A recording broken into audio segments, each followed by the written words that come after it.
treasure of heaven, desire of the nations is you,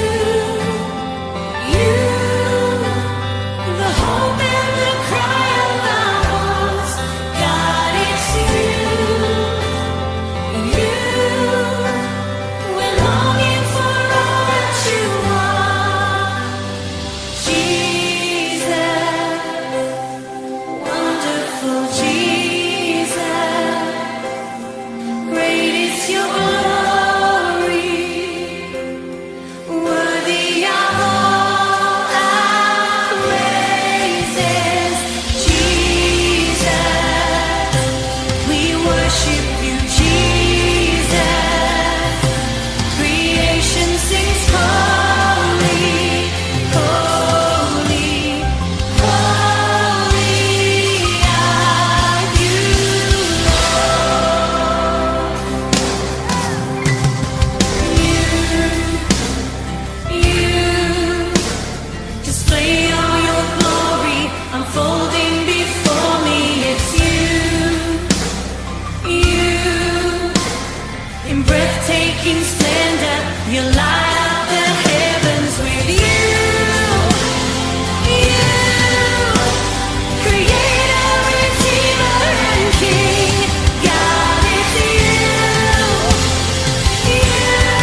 Good morning! Sa mapagpalang umaga po sa bawat isa sa ating lahat at tayo po ay magsisimula na sa ating gawain sa umagang ito. Ating pong ihanda ang ating mga sarili sa pag-aawitan at pakikinig ng kanyang salita. Pagamat patuloy po na tumataas ang bilang na may sakit po ng COVID-19 ay patuloy po tayong manalangin at patuloy po natin palakasin ang bawat isa sa ating lahat. Kaya sa umagang ito, ating pong iaalay ang ating sarili sa Kanya upang papurihan at pasalamatan siya sa lahat ng pagpapalang ating natatanggap.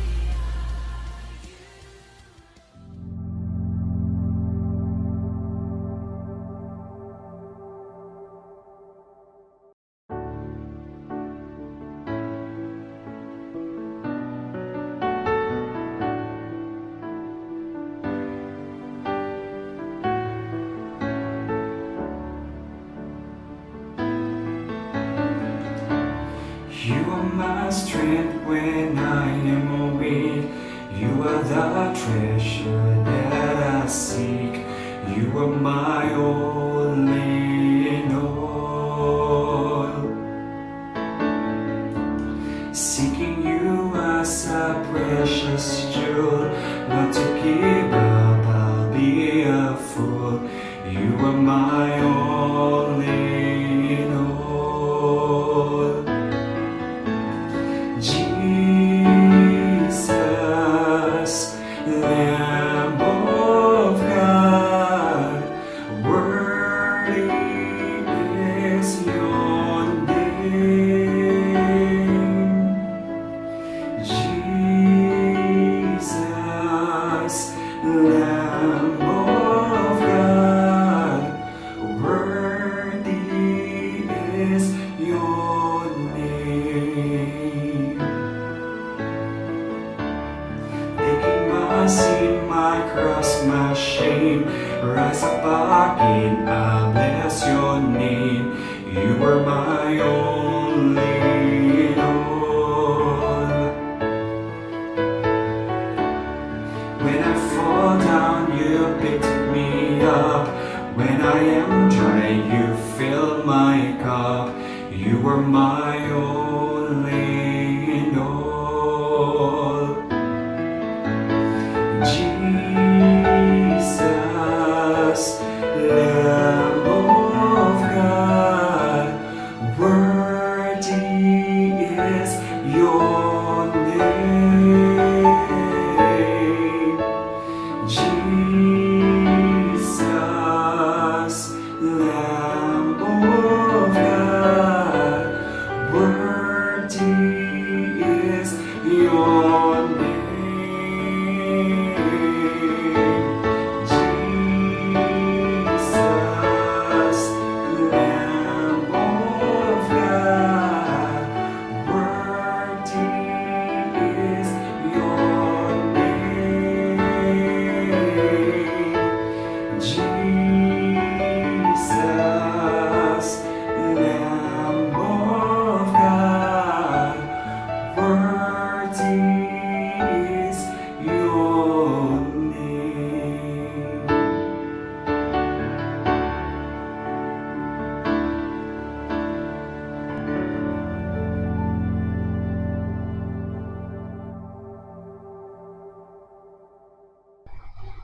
Magandang umaga sa atin mga kapatid at isang papagpalang linggo sa ating lahat at tayo po ay magpapasimula na sa ating programa at bagong lahat tayo po ay mag-ukol ng panalangin at ating damhin ang presensya ng ating Panginoon. Tayo po ay manalangin. Panginoong Diyos na makapangyarihan sa lahat, Lord God, Panginoon, kami po ay nagpapasalamat sa umagang ito na inyong pinagkaloob sa amin, kami inyong ginising, Lord God, at pagbigyan ng panibagong lakas, Panginoon, panibagong araw, Panginoon, upang aming magawa, Panginoon, ang aming mga gawain at mapapurihan ka, Lord God. Ngayon, Lord God, sa araw ng linggo ay aming itinataas ang inyong pangalan, Panginoon, at patuloy rin po namin pinagpapasalamat isang linggong nagdaan, Panginoon, at kami inyong iningatan, Lord God. At muli, sa oras na ito, Panginoon, ay araw ng linggo, Panginoon, araw ng pagsamba at araw ng inyong kadakilaan, Lord God. Hinihiling namin, Panginoon, ang inyong banal na presensya, Panginoon, na siyang aming upang maramdaman, Lord God, at kami ay humihingi ng kapatawaran, Panginoon, sa aming mga nagawang pagkakamali, pagkukulang, Panginoon, at kasalanan sa iba, Panginoon. At hinihiling namin, Panginoon, na inyong linisin ang aming puso't isipan, Panginoon, upang kayo lamang po ang aming makita sa araw na ito, Panginoon, at ikaw ay aming mapapurihan, Lord God. At hindi lamang po yun, ay nawari po sa mga susunod na araw, Panginoon, ay hindi lamang po sa araw ng linggo ay amin rin pong maitaas ang inyong banal na pangalan, Lord God, sa mga aming simpleng gawain, Panginoon. Muli, maraming salamat po, Lord God, sa lahat ng mga pagkakataon, sa mga pagpapala, Lord God, na inyong pinagkaloob sa amin, Panginoon. Maraming salamat. At sa oras na ito, Lord God, muli aming itinataas ang inyong pangalan at hinihiling din po namin na ang siyang mga mangunguna sa mga susunod na oras, Panginoon, ang praise team, Panginoon, ang siyang mga magpapaawit. Pagpalain niyo po sila, Panginoon, at nawa ay aming maitaas ang inyong pangalan sa mga pag-aawitan na aming gaganapin, Panginoon. Bagamat mula man kami sa inyong bahay, sambahan, Panginoon, hiwa-hiwalay man kami na sa aming mga sariling tahanan, Lord God, ay sa kabila ng yun, Panginoon, ay aming patuloy, Panginoon, na itinataas ang inyong pangalan, pinagpupurihan ka, Panginoon, at patuloy na aasa, Panginoon, na lalapit sa inyo, Lord God, at patuloy na papupurihan ka. At ganoon din po, Panginoon, sa siyang mangunguna ng inyong banal na salita, Panginoon, ay tawarin po ay siya po ay inyong pagpalain, Lord God, at ilagay niyo po siya sa inyong naturan, Panginoon, at ang inyong banal na presensya ang aming maramdaman, Panginoon, sa bawat salita, Panginoon, at sa bawat mensahe na aming maririnig, Lord God. Muli, maraming salamat po, Panginoon, sa lahat-lahat. Ang lahat ng ito ay aming itinadalangin at pinagpapasalamat at tinilalapit, Panginoon, sa matamis na pangalan at aming magliligtas na si Kristo Jesus. Amen. Amen.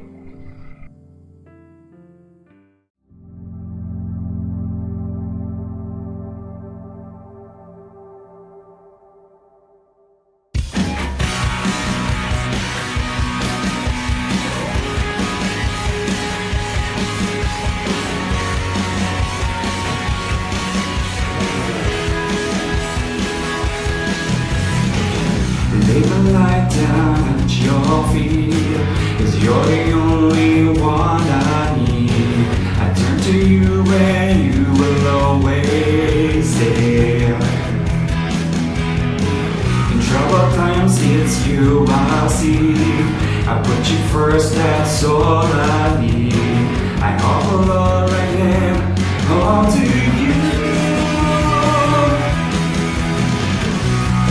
One way, Jesus, you're the only one that I could live for. One way, Jesus, you're the only one that I could live for.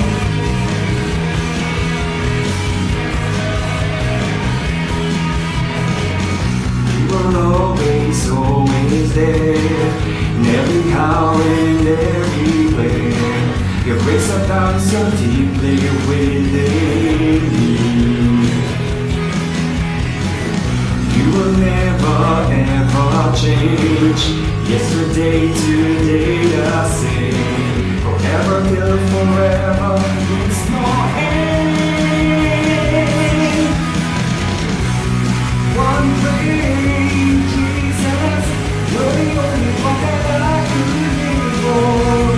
One way, Jesus, you're the only one that I could live for. One way, Jesus, you're the only one that I could live for. One way, Jesus, you're the only one that I could live for. You are the way, the truth and the life. Believe our faith and not by sight for you. We're living all for you. You are the way, the truth, and the life. Believe by faith and not by sight for you. We're living all for you.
Isang mapagpalang umaga po sa ating lahat. Ang atin pong scripture reading ay matatagpuan natin sa Hebreo, Kabanatang 4, talatang 12 hanggang 16. Ating pong sama-samang pakinggan ang banal na aklat. Ang salita ng Diyos ay buhay at mabisa, mas matalas kaysa alinman tabak na sa magkabilay may talim. Ito'y tumatagos maging sa kaibuturan ng kaluluwa at espiritu, ng mga kasukasuan at buto, at nakakaalam ng mga iniisip at binabalak ng puso. Walang nilalang na makakapagtago sa Diyos. Ang lahat ay hayag at lantad sa Kanyang paningin, at sa Kanya tayo magsusulit ng ating mga sarili. Kaya nga magpakatatag tayo sa ating pananampalataya, dahil mayroon tayong dakilang pinakapunong pari na pumasok na sa kalangitan. Doon mismo sa harap ng Diyos, siya'y walang iba kundi si Jesus na anak ng Diyos. Ang ating pinakapunong paring ito ay nakakaunawa sa ating mga kahinaan, sapagkat tulad natin, tinukso siya sa lahat ng paraan. Subalit kailanmay hindi siya nagkasala. Kaya't huwag tayong mag-atubiling lumapit sa trono ng mahabaging Diyos upang makamta natin ang habag at pagpapala na tutulong sa atin sa panahon ng ating pangangailangan. Purihin po ang Panginoon sa pagkabasa ng Kanyang mga salita. Tayo po ay sama-samang dumulog sa ating Panginoon. Tayo po ay manalangin. Panginoon naming Diyos na makapangyarihan sa lahat, sa umagang ito, Panginoon, lubos po ang aming pasasalamat sa lahat ng bagay, sa lahat ng nangyayari, at sa lahat ng pagkakataon. Panginoon, narito kami sa bawat tahanan na patuloy na nagpapakumbaba. Patuloy po naming isinusuko ang aming puso, ang aming isipan sa umagang ito. Patuloy po na maging karapat-dapat kami sa umagang ito upang makinig ng iyong mga salita. Umawit sa iyong paanan, Panginoon, at patuloy na manalangin. Panginoon, dinadalangin namin na ang bawat tahanan sa umagang ito ay puspusin mo po ng iyong banal na espiritu. Patuloy po na pagkalooban mo kami ng kaunawaan upang ang mga salita na aming mapapakinggan, ito po ay aming maipamuhay. Patuloy na ikaw lamang, Panginoon, ang aming mapupurihan, ang aming sasambahin sa umagang ito. Pagpalain mo po ang bawat isa, lalong higit, Panginoon, ang magdadala ng iyong mga salita sa umagang ito. Itago mo po sa iyong likuran upang ikaw lamang, Panginoon, ang makita. Ang iyong mga salita, Panginoon, na patuloy naming pinananabikan ay patuloy pong maisapuso ng bawat isa sa amin. Panginoon, pagpalain mo po ang bawat isa. Pagpalain mo po ang mga kapatid namin na patuloy pong ginagamit sa mga gawaing ito upang ang bawat isa, Panginoon, ay patuloy na magkaroon ang relasyon sa iyo. Panginoon, sa umagang ito, narito kami, patuloy na nagpapasalamat, patuloy na sumasamba. Ito po ang aming hiling at dalangin sa pangalan ni Jesus. Amen.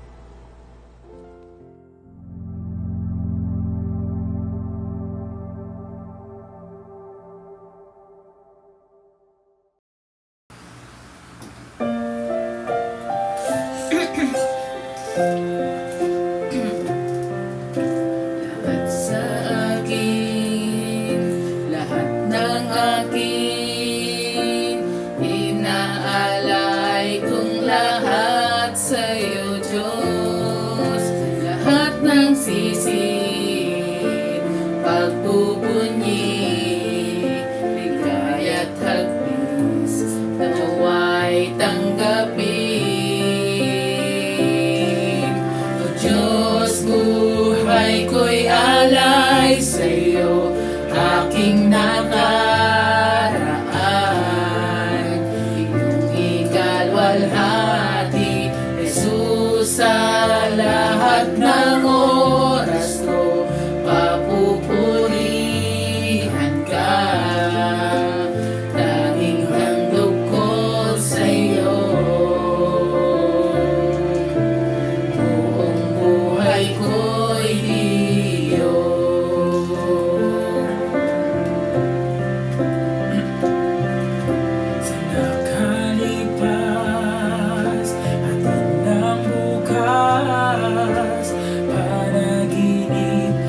Lagi ko makamtan mga pangarap na inaasam. Puso ko't kamay, taas kong alay. Diyos, buhay ko'y alay sa'yo, aking nakaraan. Iyong ikalwalhati, Jesus, sa lahat ng oras ko, papupurihan ka. Tanging handog ko sa'yo, buong buhay ko'y iyo.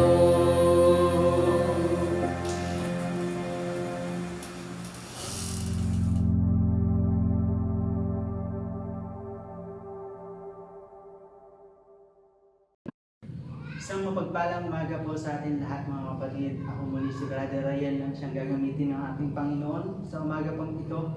Kamusta na po kayo mga kapatid?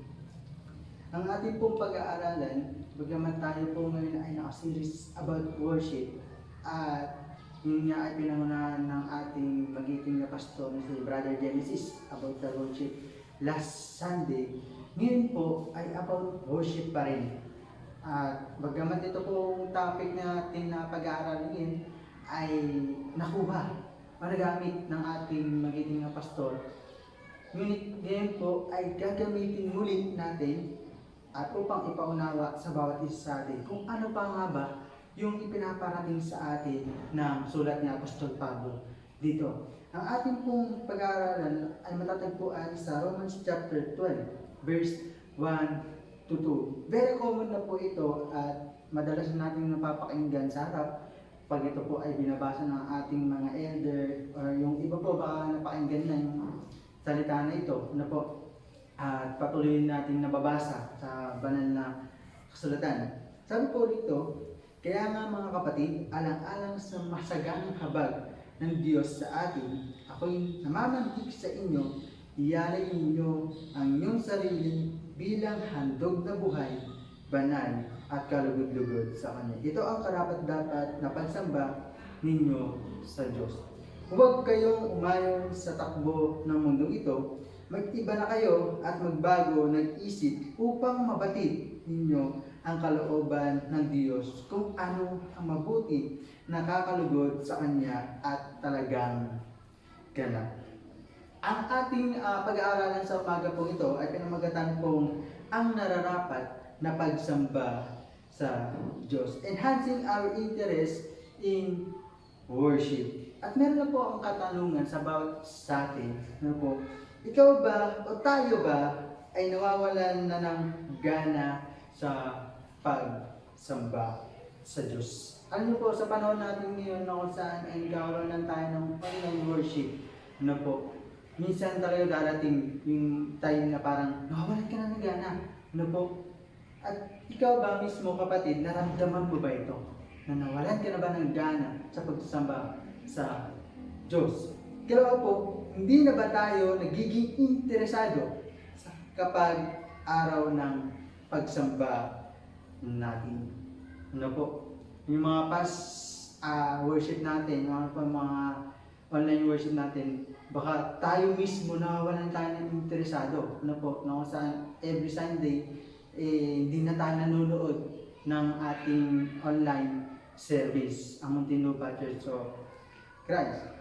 O dumarating ba ang pagkakataon na parang ayaw na natin ng ganitong uri ng gawain o gawaing pagsamba para sa Kanya? Yung time po na parang di na tayo interesado, nawawalan tayo ng gana, at di na nga tayo nanonood ng mga online service. Ano po? Marahil, ano-ano palagay ninyo o natin ang pinakamagandang o pinakamabuti na paraan upang masamba natin ang ating Diyos na makapangyarihan? So ano po ba yung sa tingin natin na the best para sa pagsamba natin sa ating Diyos? Ano po? Marahil ang ibig sabihin natin, yung iba po sa atin dito, ang mga kaparaanan nila para masamba nila ang Diyos sa paraan ng pag-awit, pagtuturo, o pagtuturo ng mga bata, asheret, paglilinis, paggagayak ng ostya at saro, at marami pang iba.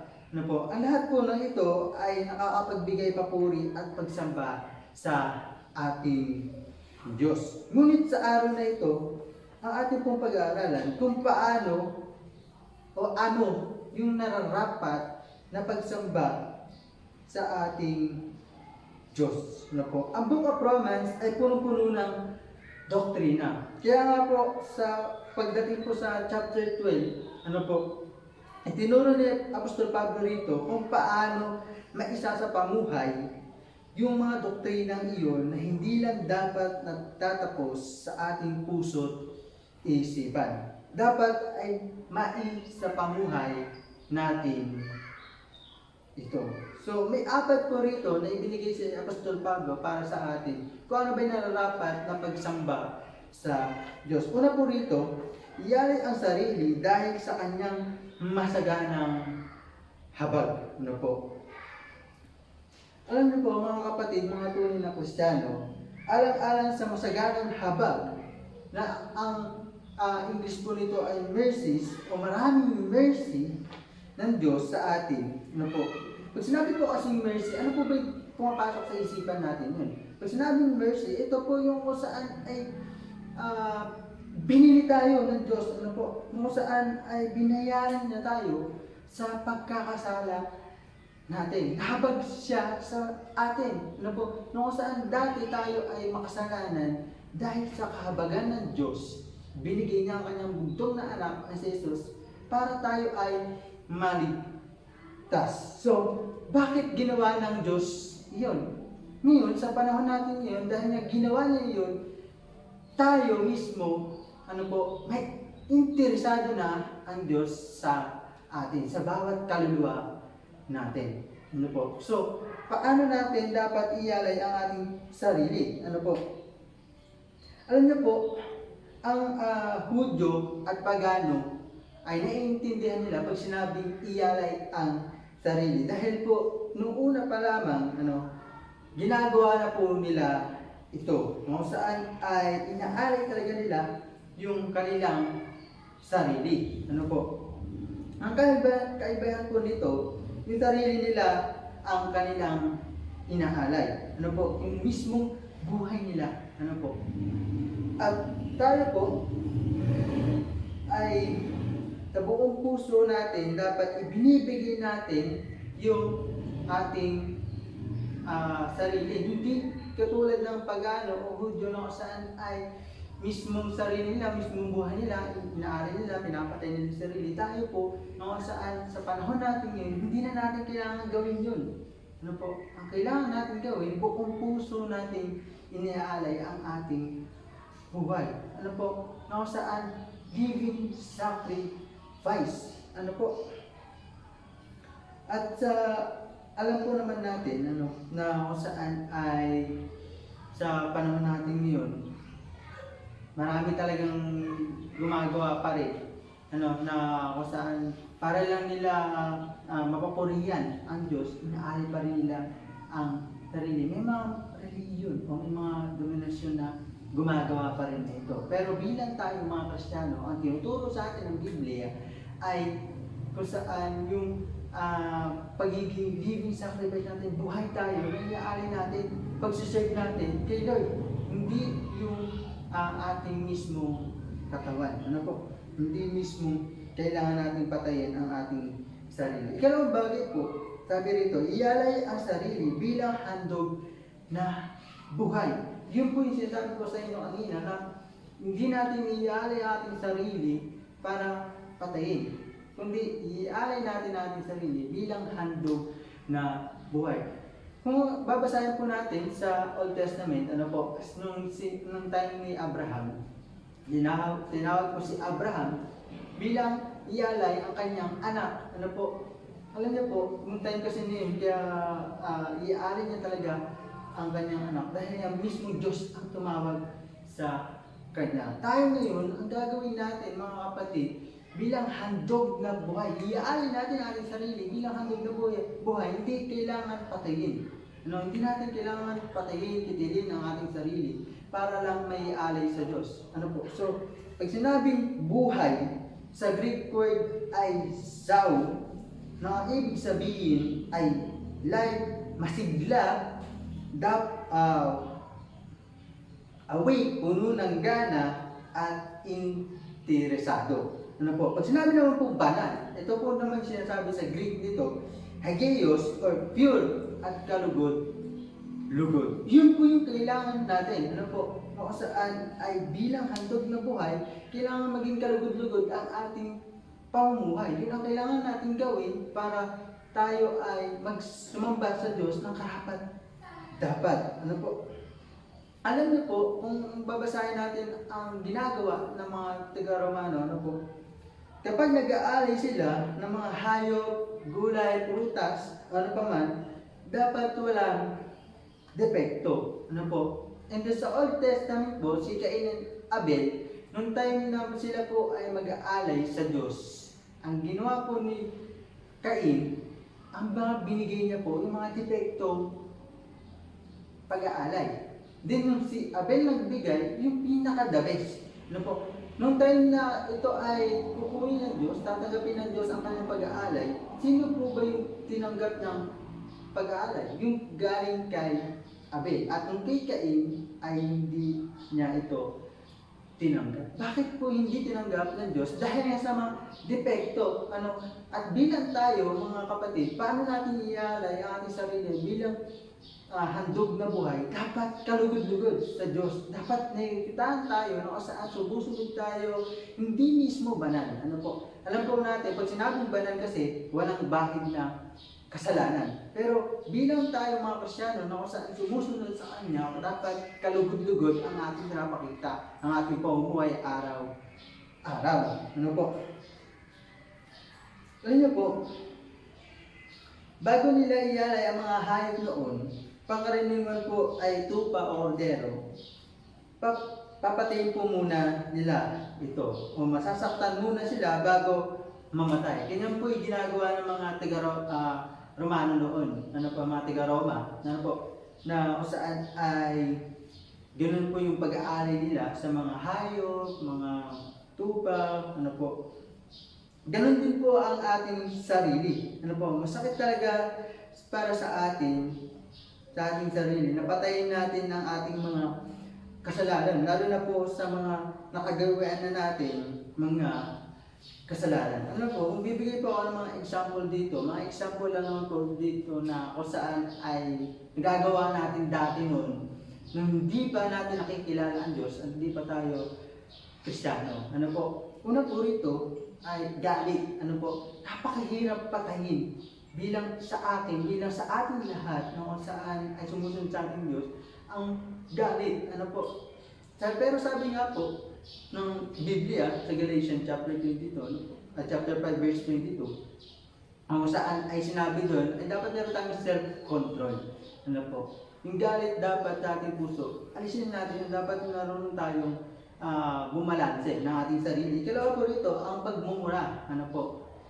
Kung meron pa rin po tayo ng ganitong uri ng pagmumura, nakapagsalita pa rin tayo ng mga word na pagmumura, dapat alisin natin ito mga kapatid. Hindi ito makakatulong sa atin, hindi magiging kalugod-lugod ito para sa Diyos. Ikatlo po, mga chismis, yung mga bagay na kung saan ay pinagkikwentuhan natin, yung ating kapwa na nakakasira sa kanila, hindi naman dapat ay alisin natin yun. Kung meron pa tayong ganung pamumuhay, gawain mga kapatid, alisin na natin yun. At mga vices, marami pong mga nagagawa pa tayo o mga mali na nagagawa pa natin, dapat alisin na po natin yun mga kapatid. Kaya bilang iaalin natin ang ating sarili, dapat kalugod-lugod ito. At kung kailangan natin maging kalugod-lugod sa Diyos, patayin natin, alisin natin mga bagay na mahadlang bilang tayo ay maging kalugod-lugod sa Diyos. Madalas hindi ito madali. ito ay masakit, pero kailangan dahil ito ang itinuturo sa atin kung paano natin ihahandog ang ating mga sarili. Kailangan dahil kung babalikan po natin yung talata na alang-alang sa masaganang habag ng Diyos. Ano po? Pag sinabi ko alang-alang sa masagana o awa ng Diyos sa atin, alang-alang sa pagwawalang sala niya sa atin, sa paglilinis sa ating karumihan, sa ating mga kasalanan, ano po, nilinis na tayo ng Diyos. Kaya ito yung perfect way to offer our body as a living sacrifice, holy and acceptance to God. Ano po, kailangan natin yun. Kung saan ay, kaya nga, dahil sa kahabagan ng Diyos, tayo ay nilinis niya, tayo ay pinatawad niya. Kaya bilang mga Kristiyano, kung gusto nating mapapurihan at karapat dapat ang ating sarili sa Kanya, alisin natin yun, patayin natin yun. Ano po? Dahil alam natin na hindi makakatulong yun para tayo ay maging isang banal. Ikatlong bagay po, sabi rito, iyalay ang sarili araw-araw. Pag sinabing araw-araw, sa bawat araw-araw natin, inaalay natin ang ating sarili. Ito ang karapat dapat na pagsamba ninyo sa Diyos. So, sa araw-araw natin po umuhay, inaalay natin ang ating sarili. Ano po ba yun? Ano po ba ibig sabihin ng araw-araw na ialay ang ating sarili? Kapag sinabi po ba na Sunday, ay yun lang yung karapat dapat na pagsamba para sa Diyos. Ano po?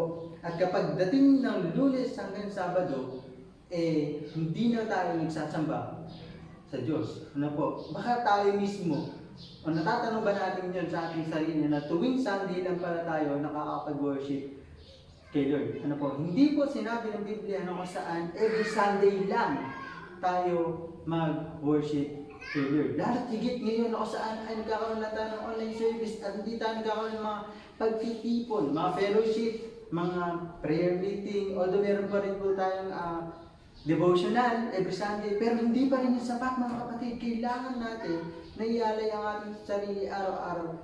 Sa paanong paraan, sa paanong gagawin natin, Brother Ariel, sa pagdi-devotion, sa devotion po natin. Ano po? Ngayon, tanungin natin ang ating sarili kapatid, nagagawa ba natin ito?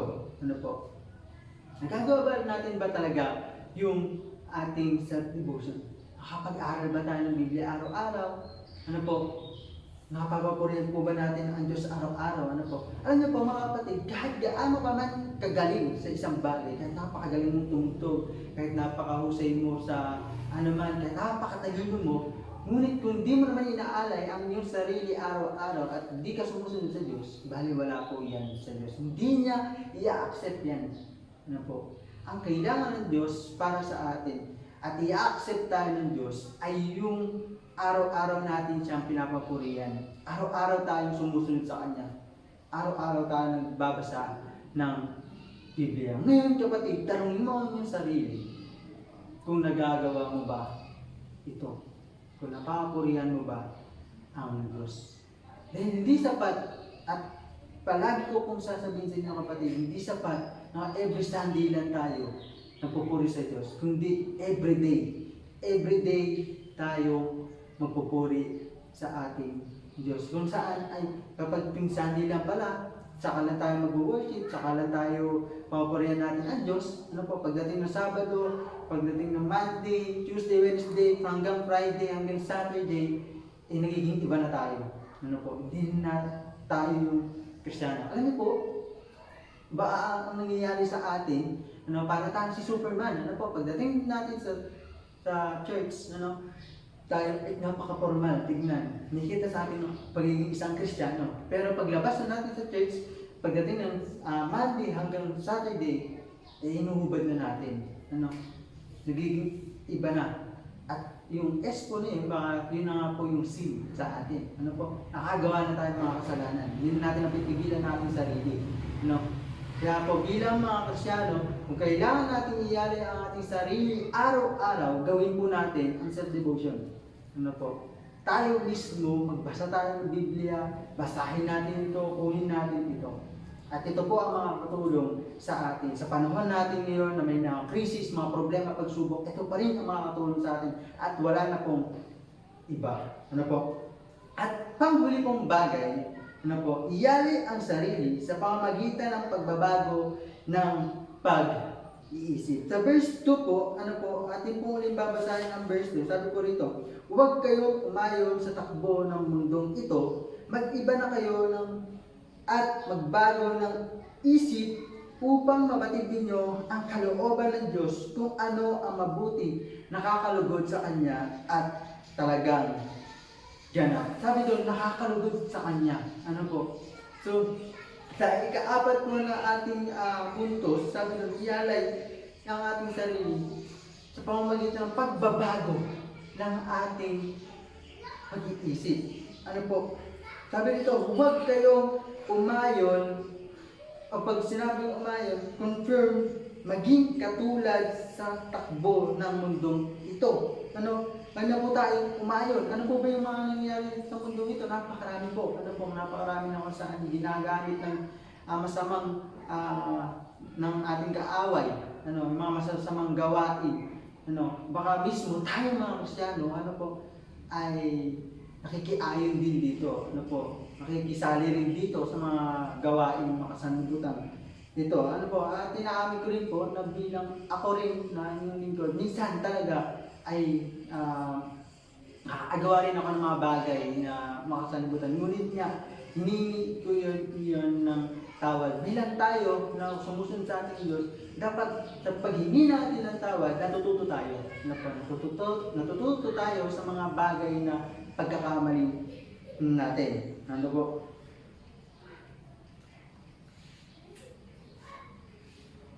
Ito yung isang paraan ng kalaban upang hindi natin mihandog ang ating sarili fully, partially, maybe why? Nahati yung body niya natin, mas nahuhumaling tayo sa mga makasanibutang gawain. Alam niyo po, dahil sa mga pag-focus natin sa mga makasanibutang gawain yun, hindi natin talaga naihahandog ang ating sarili. No? Hindi natin ibibigay talaga ang ating sarili para sa Diyos. Bilang ihandog natin ang ating sarili, na po dapat baguhin natin ang settle na mindset natin, yung mga iniisip natin, yung mga ginagawa natin, dapat kalimutan natin yan. Pag sinabi po kasing transform, kung saan ay ibig sabihin, Greek word na metamorpho, to transfigure na magbagong anyo. Ano po, hindi po natin kailangan baguhin ang ating sarili, ang ating physical na sarili. Ang ating kailangan baguhin ay yung spiritual. Kung tayo ay gumagawa pa rin ng mga bagay na makasanlibutan,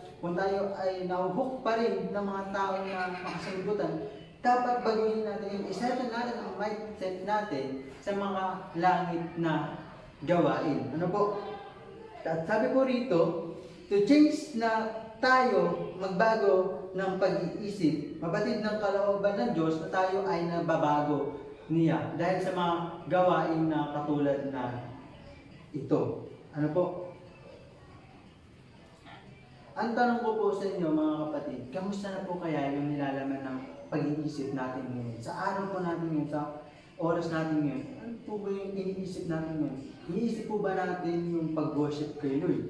Na iniisip ba natin, Lord, dapat ba ako ngayon? O yung iniisip ba natin yung mga bagay pa rin ng mga kasinlibutan? Ano po? O iniisip pa rin natin mga gawain ng mga kasinlibutan? Ano po?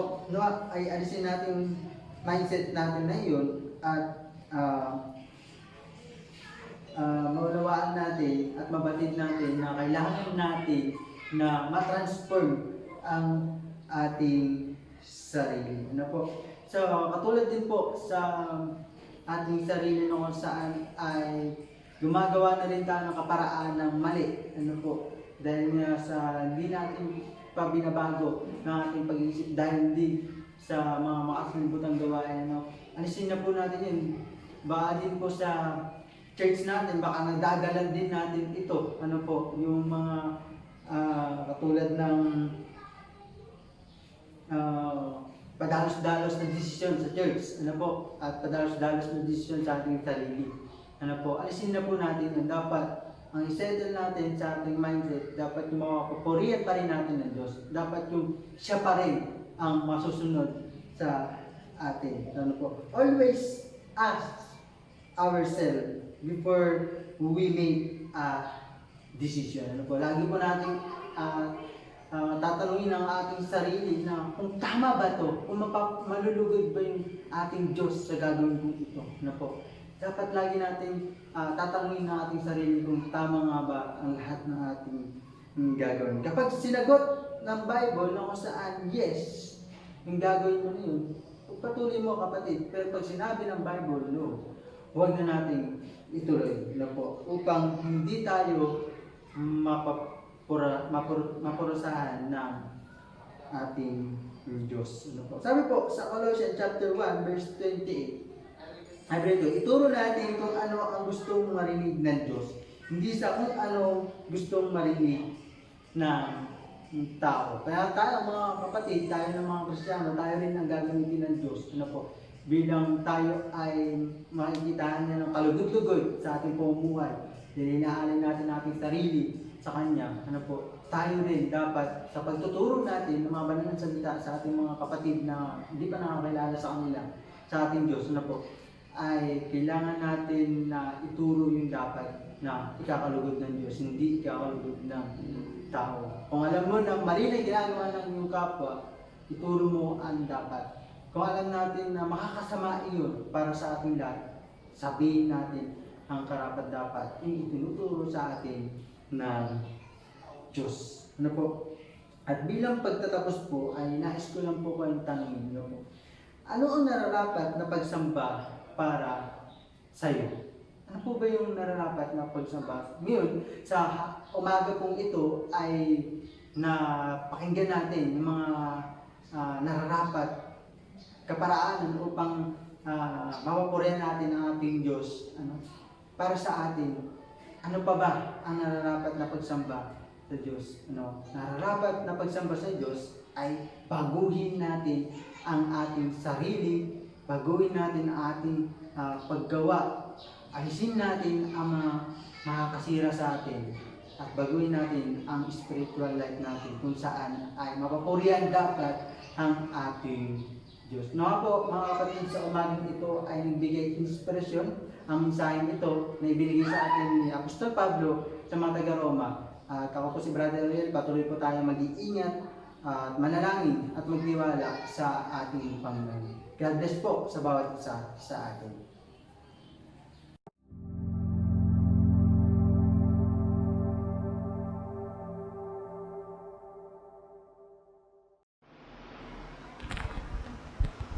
Ating pong ihanda ang ating mga sarili sa pagtanggap ng panaladulang na ating Panginoon at kadaling pakinggan na kanyang sulat sa Aklat ng Mateo. Kabanatang 26, talataan 26, maganda pong ating mababasa at maririnig. At samantalang sila'y nagsisikain, ay lumampot si Jesus ng tinapay at pinagpala at pinagputol-putol at binigay sa mga alagad. At sinabi, kunin ninyo, kanin ninyo, ito ang aking katawan. At lumampot siya ng isang saro at nagpasalamat at ibinigay sa kanila na nagsasabi, magsiinom kayong lahat diyan, sapagkat ito ang aking dugo ng tipan na nabubuhos dahil sa marami sa ikapagpapatawad ng mga kasalanan. Datapwat sinasabi ko sa inyo na buhat ngayon ay hindi na ako iinom nitong bunga ng ubas hanggang sa araw na iyon na inumin kong panibago ng mga kasalo ko kayo sa karya ng aking Ama. Nanging papapalalawas Panginoon ang pagkabasa at pagkatinig na kanyang mga salita. Tayo po'y sa dalig ibukod at manalangin. Ama naming Diyos, na lubang makapangyarihan sa lahat. Panginoon, marami pong salamat muli sa pagkakataong ito na pinagkaloob mo sa bawat isa. Maraming salamat Panginoon sa napakagandang mensahe Panginoon na tunay na naging gabay namin, alalay sa aming mga buhay. Aming dalangin Panginoon, nawa na pagpalain Panginoon ang bawat isa. Nawa Panginoon na sa aming mga panalangin, sa aming mga paglapit sa iyo, Panginoon, ay naihanda namin ang aming mga puso at isipan na aming Panginoon, dinadalangin, nawaan pagpalain mo at linisin ang aming kaisipan, ang aming mga puso. Panginoon, ganoon din na aming nilapit sa iyo ng tinapay at sarong ito na sa aming harapan, sa aming harapan, Panginoon, sa babatahanan na dumadalo, Panginoon, ng panalambahang ito. Nawa Panginoon na pagpalain mo ang tinapay at sarong ito bago namin tanggapin. Ito lang Panginoon ang aming samo at dalangin sa matamis na pangalan ni Jesus. Amen.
Para po sa ating pagbibigay, pakinggan po natin ang sinasabi sa Mateo chapter 6 verse 19 to 21. Huwag kayong magtipon ng mga kayamanan sa lupa na dito'y sumisira ang tanga at ang kalawang at dito'y nangaghuhukay at nagsisipagnakaw ang mga magnanakaw. Kundi magtipon kayo ng mga kayamanan sa langit na do'y hindi sumisira kahit ang tanga, kahit ang kalawang at do'y hindi nangaghuhukay at nagsisipagnakaw ang mga magnanakaw. Sapagkat kung saan naroon ang iyong kayamanan, doon naman doroon ang iyong puso. Pagpalain po pagkarinig at pagkabasa ng kanyang banal na salita, ay po'y sumandaling yumuko at manalangin. O dakilang Diyos na tunay na mahabagin sa lahat, maraming pong salamat Panginoon sa oras at araw nito na patuloy mo kaming pinipon upang sambahin ka sa Espiritu at katotohanan. Maraming salamat Panginoon sa mga taong patuloy mo ginagamit mula sa lalaki at babae na patuloy mo kinakasangkapan upang magkaroon ng mga pananambahang gaya nito. At sa taong itinatayo ninyo sa aming harapan na naghahatid Panginoon ng banal na mensahe na tunay na pagkaing espiritual. Patnubayan niyo po siya at ingatan. At patuloy ninyo itago sa inyong likuran upang ikaw lamang Panginoon ang patuloy na mapapurihan at madakila. Idinadalangin din po namin Panginoon ang aming mga kapatid at ang bawat pamilya na bumubuo ng iglesia nito. Patuloy niyo po silang ingatan at patuloy niyo po silang pagpalain Panginoon. Narito Panginoon ang mga ikaputhandog na buhat sa aming mga tinatangkilik. Pagpalain niyo po ang mga bagay na ito at patuloy na magamit Panginoon sa ikasisigla at ikatatagumpay ng gawain sa dakong ito. At alam namin Panginoon na anumang kakulangan, ikaw Panginoon na magpupuno sapagkat sapat Panginoon ang iyong biyaya sa bawat isa sa amin. At nananampalataya kami Panginoon na hindi mo po kami pagkukulangin. Ito Panginoon ang aming sinasamot dinadalangin sa matamis pangalan ng inyong anak na si Jesus. Amen.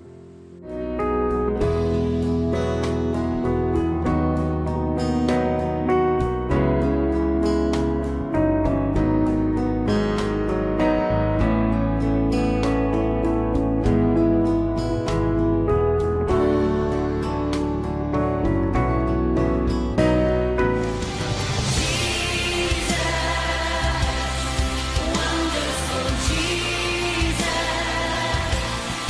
great is your glory, worthy of all our praises.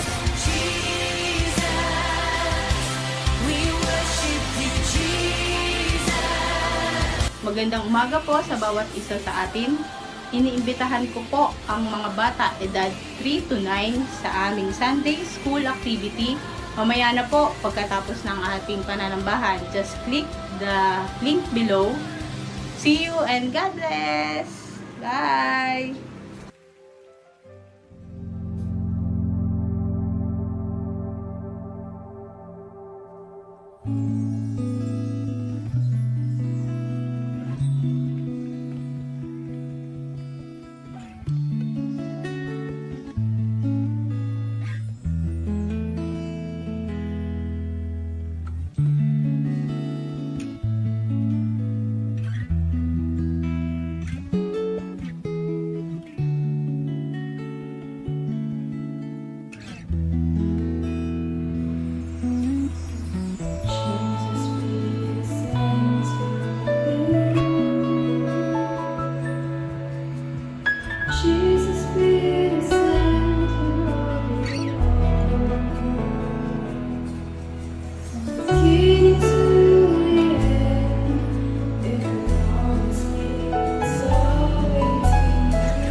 tayo po ay mag-ukol ng pangwakas na panalangin.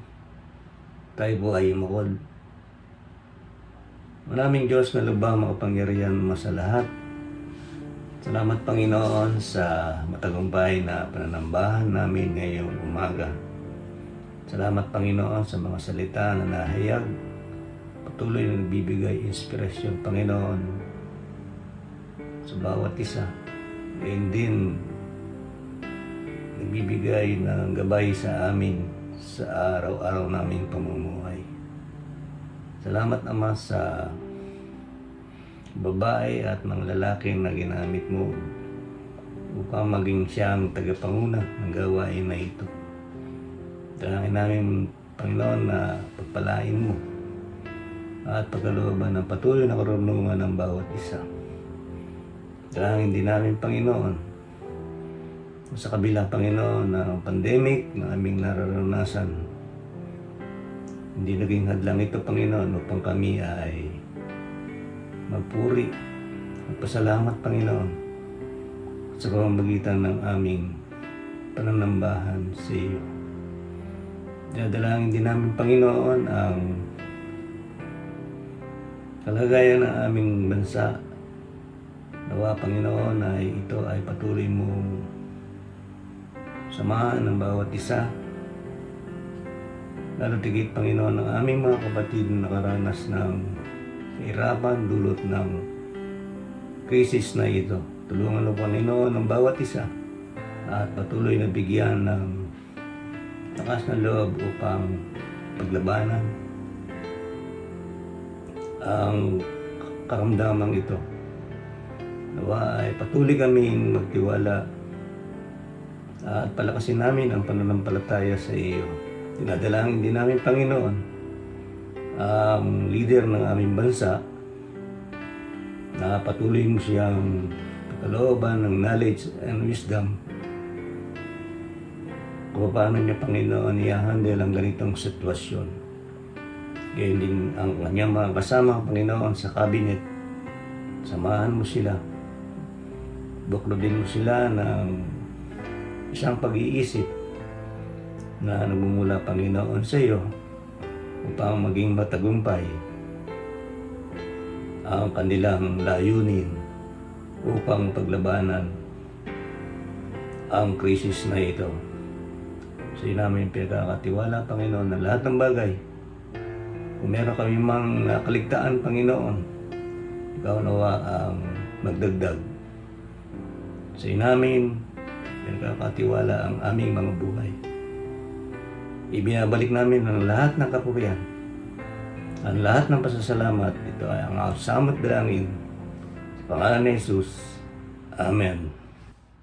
Tanggapin po natin ang pagpapala, ang biyaya ng ating Panginoong Kristo, ang pag-ibig ng Diyos at ang pakikipisan ng Banal na Espiritu Santo ay sumaating lahat mula ngayon at magpakailanpaman. Siya nawa.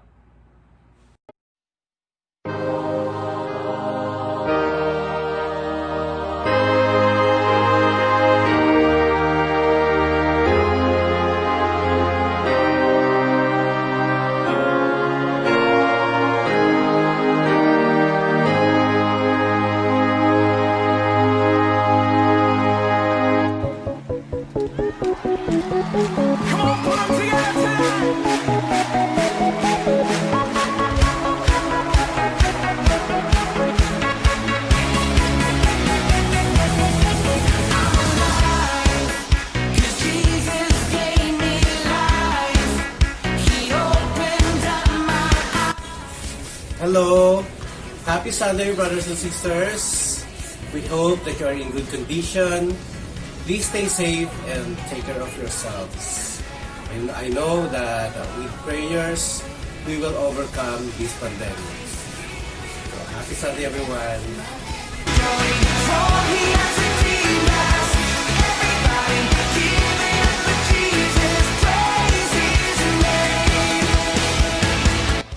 Hello po.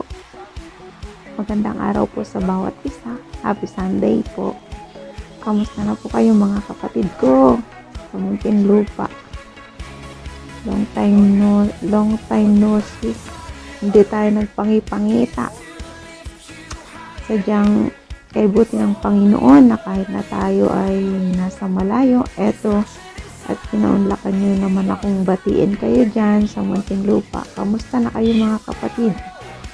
Salamat sa Diyos at tayo nagpapatuloy pa rin sa kabila ng nangyayari sa ating mundo. Napakalungkot isipin, subalit sadyang nakasaad na mangyari ang mga bagay na ito. Kaya magpatuloy lang tayong manampalataya sa ating Panginoon at tayo ay patuloy na magiging ligtas kapag ang mga puso't isipan natin ay nasa Panginoon. Kamusta na lang po sa inyong lahat at ako'y oras na ng pagtulog. Siningit ko lang po ito dahil talagang siksik din po sa trabaho ang inyong kapatid. Magandang araw po at happy Sunday sa bawat isa.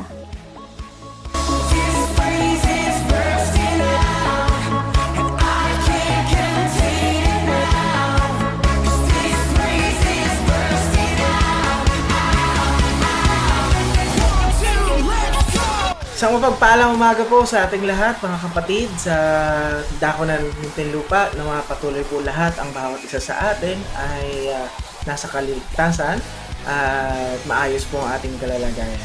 Dalangin ko po na patuloy po tayong lumapit sa ating Panginoon, magbibigay sa atin ng kalakasan sa pang-araw-araw. At nawa ay patuloy na lumalim ang ating pagtitiwala sa Kanya, ang ating pananampalataya sa kabila ng mga nangyayari na ito sa atin sa ating bansa. Alam ko po, may plano po ang ating Panginoon at naniniwala po ako marami pong bagay tayong matututunan mula sa sitwasyon natin ito. Kaya dalangin ko po ay patuloy tayong lumapit sa ating Panginoon, sa Kanyang kalakasan, nawa ito yung magbigay sa atin ng pag-asa sa kabila ng lahat ng ito. At patuloy po nawa ay ingatan po natin ang ating sarili sa araw-araw. Kaya po natin tiisin muna na tayo po ay nasa bahay lang muna. Kung kailangan magtrabaho, gawin po natin yung mga safety protocols. At patuloy po ay tayo ay pag-iingatan ng ating Panginoon. Isa po muli, mapagpalang umaga sa inyong lahat, and God bless everyone po.